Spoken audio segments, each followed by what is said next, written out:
Во рамките на проектот Европска литература за чувување на солидарноста во заканувачки контексти, кофинансиран од програмата Креативна Европа на Европската Унија, меѓу 10 исклучителни преводи се најдоа 4 дела од различна жанровска провиниенција.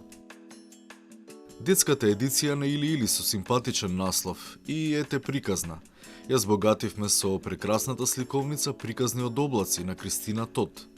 Откако имавме одлична соработка со унгарската писателка на полето на прозата, овој пат на радост на најмладите читатели, на македонски јазик ја издадовме незината популарна книга за деца, која најде на одличен прием во матичната земја, издание кое е збогатено со цртежите на илустраторот Бибор Тимко.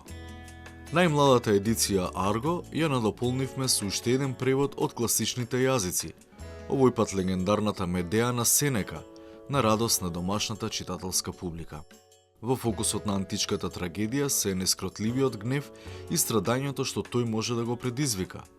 Ако со силата на разумот човек не успее да го скроти, гневот како жесток и бесен пламен немилосредно пустоши и разорува се пред себе.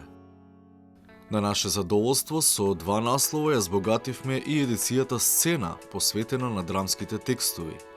Книгата Трилогија за непослушноста од Ивана Сајко ја сочинуваат 3 драми и еден краток драмски текст. Хрватската писателка со берлинска адреса е една од најпопуларните модерни европски авторки, чии драми често се дел од театарските сцени. Ова е убава можност и македонската публика да се запознае со нејзиното творештво. За драмите на Деа Лоер пак важат сосема истите референции.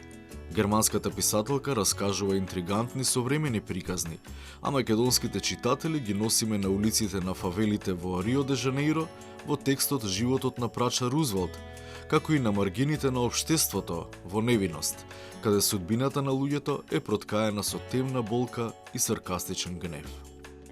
Или, ваше право на добра книга.